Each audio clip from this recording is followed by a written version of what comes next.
everyone. Welcome back to part 2 on how to use up orphan blocks. Today what I'm going to do is show you how to put together a quilt bag. So you know when you make quilts and you give them away as a gift, I don't know how you wrap them up to give them to somebody, but what better way to do this than to make a quilted bag to put the quilt in. The bonus part is you can use orphan blocks, you can use a bed sheet for the foundation, which is what I'll be using today, and then the person or the recipient gets a nice bag that they can use for other things. So first of all, what I have here is I have a piece of cotton sheeting. It measures 28 by 42, so if you want to use muslin or another piece of cotton fabric, that is the size that you'll need. So basically it's with the fabric by 29 inches. This will be on the inside and you will actually see it, so you'll want something plain that isn't overwhelming, unless you want a reversible, and then you can do that as well. And then what I have is I have a selection of blocks. I don't know if you remember, I did a 100 block 100 day challenge, and I just wasn't in love with how the blocks went together for a quilt, so I decided to use it in other projects. So part 1 was the apron, part 2 is now going to be this bag. So I've got various sizes, some are 8 by 8 and some are 4 by 8. So what I'm going to do is take the fabric, I'm going to join a bunch of the blocks together, and then I'm going to do a stitch and flip method, sort of what we did on the iron or on the apron. So let me get a first row done and then I'll show you what we do from there.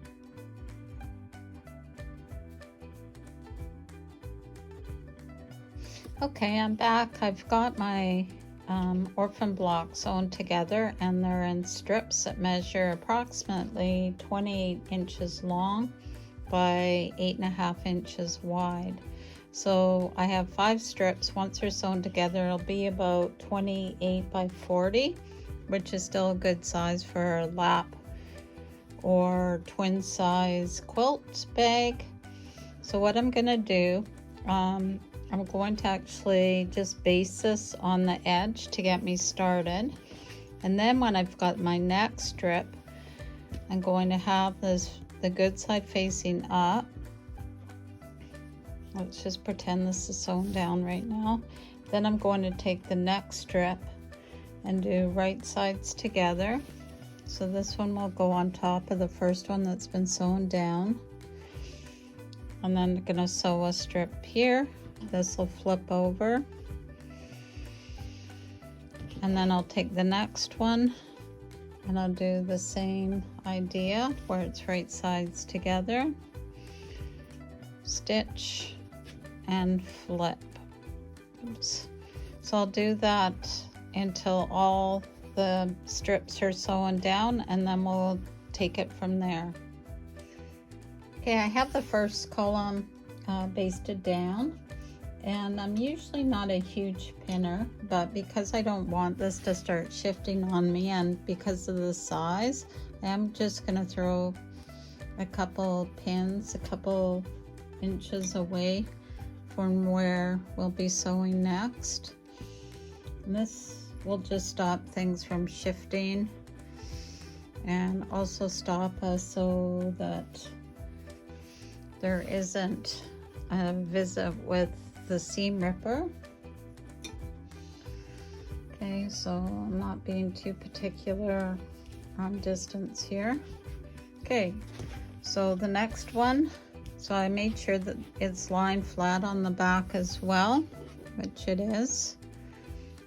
So now I'll just grab whatever next one, and I'm not being fussy about which one goes against what. So again, I've got, this is our first column. This is where the edge of the fabric is. And you have your good side facing up. So I'm going to take the next one, good side facing down, so we have right sides together, and then I will throw some pins in and then stitch along here, and then this will flip over, and then I'll do the same for the remaining ones. Okay, I've got two columns strips in place now, and I encourage you to press as you go. So because this is being sewn down as we go, there will not be an opportunity to make sure it's sitting flat once they're all sewn again. You might end up with pucker, so it's a good idea just to take it over and give it a good press. So now I'm ready for the next one, and with this one we'll be over halfway there. So again, just to refresh, right sides together and pin, and you want to make sure the ends at either end are at least overlapping or meeting your base fabric. So I'm going to pin this and then sew away.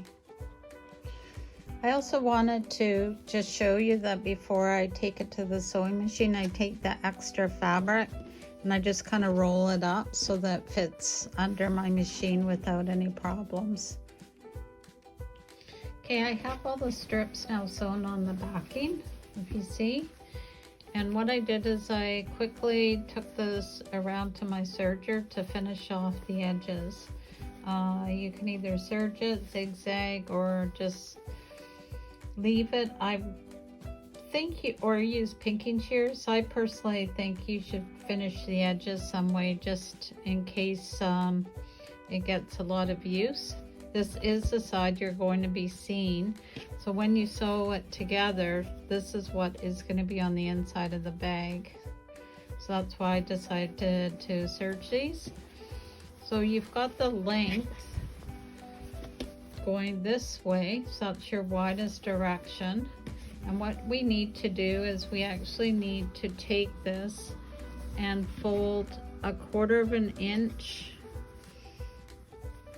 Oh, I got it the wrong way here. So we need to fold 1/4 of an inch. Doesn't matter if this isn't showing on one edge, because this is actually going to end up being made into a casing. So what we need to do is we need to press this over 1/4 of an inch, and then take it again and press it over another inch. So this, when we eventually stitch this along here, this is going to be the casing, and we're going to be feeding a ribbon through there. So again, from the top edge, you're going to press it down 1/4 of an inch, and then press it down again an inch. So in all, you're going to be using up 1 1/4 inches of fabric. Just going to show you a couple tips for measuring when you need to be folding over and pressing.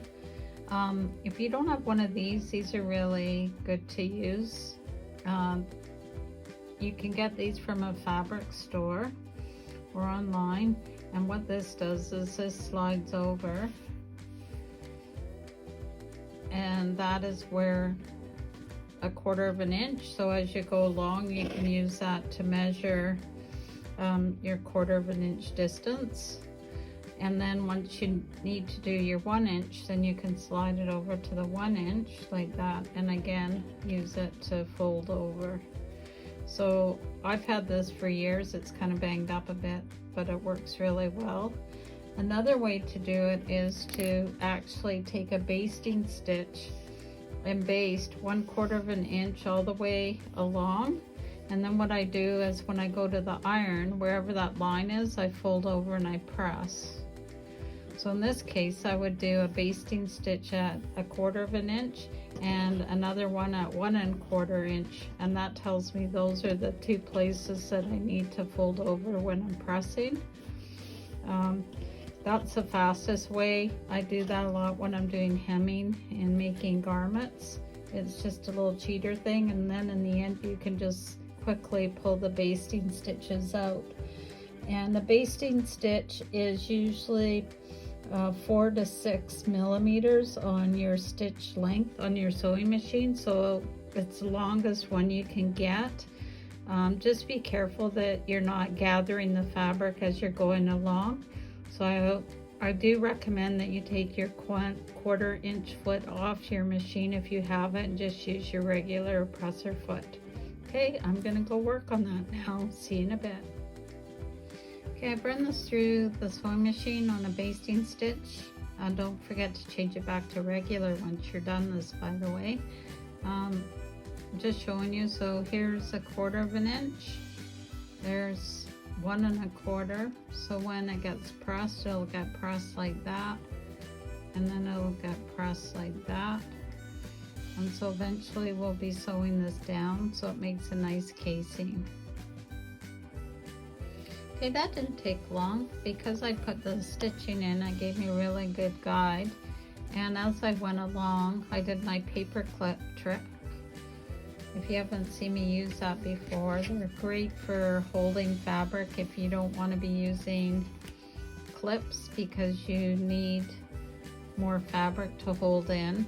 There are going to be a few spots where it's trying to poke out again, but when we go to sew that, it's easy just to tuck it back in again. So next up is trying to figure out where a buttonhole goes. If you can't do a buttonhole stitch on your machine, that's okay. You'll still need to make a slit, and then if you sew around it, just to stabilize it a bit or to make it look pretty, that works as well. So on the edge that we've done the top folded over, we just need to mark where the centers are. So we're going to take the two ends and put them together. So that's from here to there is one center, and then we're going to fold it again, and it's this center here. So these are the ends right here, and we brought the center over, and then this center point is the one that we're looking for, because this will actually be the center of the bag, or the quilt bag. So what you can do is just pop a couple pins in to mark it. So one there, and then I'm just going to unfold it because I know, again, I'm still in half. And then on this edge here is where the other one is. And again, it doesn't have to be super perfect, but that's what we need to be doing. Okay, we're only going to need one of these center points to put the buttonhole, and it's going to be on the outside here. So what we can do is figure out which one we want to use. I'm going to use one that doesn't have a lot of bulk to it, so this one here, so this pin can come out. And then about 1/2 inch down, we're going to open this up.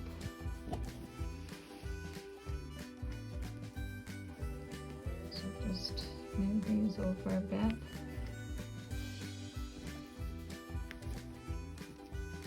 Okay. So we're going to open this up, and where the pin is, now's a good time to take a marker of some sort.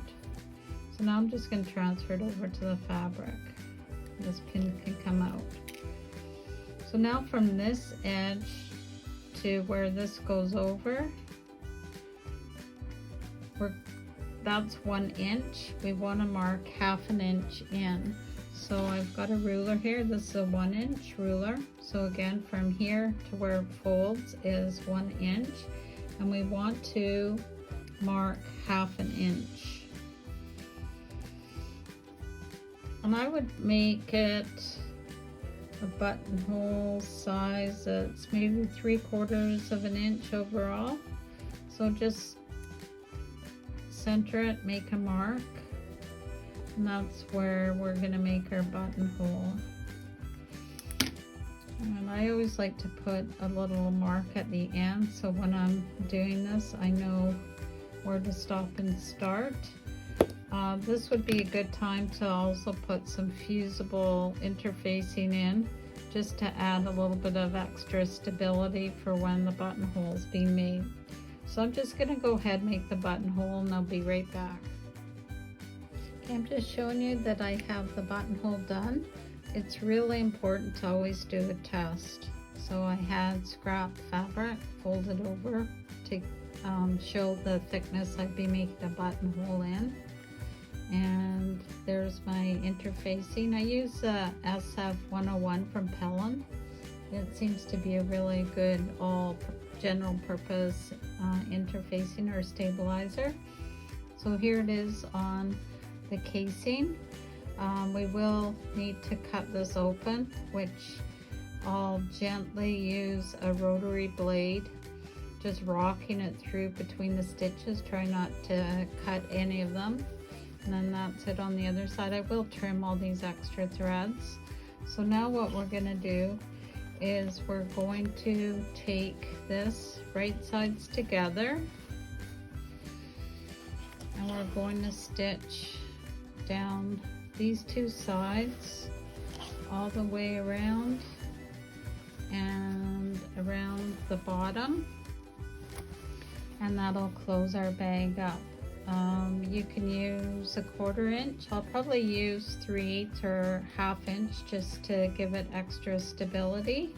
And then once that's done, then press the seams to the side like that. And then we're going to go around and enclose the casing by stitching along the top and along the bottom, and then we're almost done.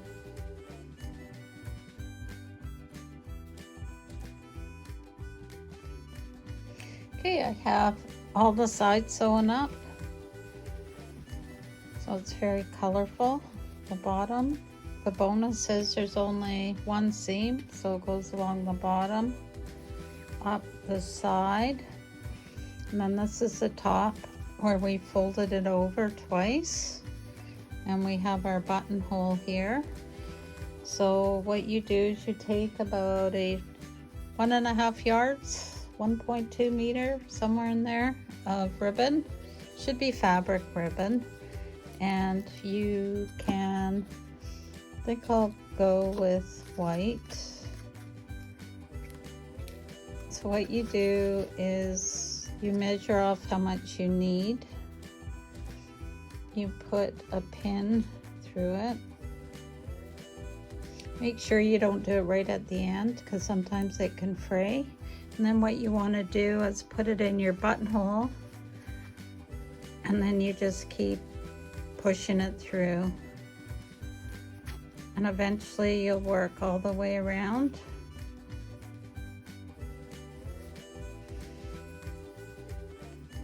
So just in that, I've moved from here to the opening. I'm actually going to take it out, measure it off. I'll have enough so I can tie a knot on the end so they don't come through, or I'll find some buttons to put on the end. And then tonight when I'm watching TV, I'll pull out all of this extra basting stitch that I used for ironing over. So I hope you like this quilt bag how-to using orphan blocks.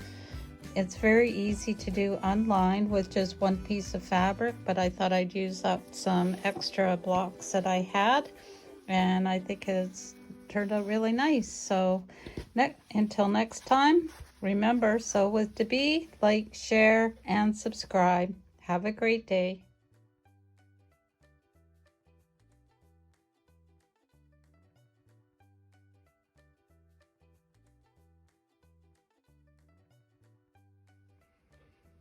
Hi there, I'm just showing you an option if you decide to sew this bag without joining other pieces together. So basically it's one piece of fabric, salvage to salvage. So what we would do is we'd make the side seam where the salvages come together. You roll over the top as normal. I have my 1/4 inch, and then if you sew to about here, so about 1/4 inch down, back tack, and then start again a 1/4 inch and continue your seam down along, that would actually create a pocket where you could put through your rope or your ribbon to create the closure. After that, you sew your top stitch along here and here, and it's just a couple seams, very easy, and it's easy to mass produce these if you have a lot of quilts to give away. So that's just an option for you. I'm just going to sew it up and I'll show you what it looks like. Okay, I've got the casing for the top band all done, and I don't know if you can see this, but what I did is when I came to the side seam, I stitched here, left an opening and stitched here, and then I went around both sides. So now these are closed, and what this creates is we have an opening here, so between where the two selvages come together, I've got my ribbon on a safety pin. I'm going to put it in here, and then I can work it all the way around, and then you just kind of feed the fabric as you go, and this doesn't take very long at all. So I'll just finish that up. I'll be right back. Okay, so I've gone all the way around, feeding in the ribbon, coming to the other end, and it will actually find the opening for you. You pull it out, and you just kind of work the rest of the ribbon around. When you do this, you want to make sure that the other end doesn't end up going through, so I just kind of tie a loose knot as a stopping point. There we go. I'll just leave this on for a minute just to show you. So when you flip those right side out, we have a nice sack for either a gift or for a quilt. So you just pull these tight, and that's your enclosure. So there you go. Another option. This is 28 by width of fabric, so that's about 42 inches wide. If you keep the selvages on, then it makes this nice opening for the ribbon so that you don't need to do a buttonhole. I hope you found this are very helpful. I'm going to tie off the ends, and this will make its way to a new home. Have a great day.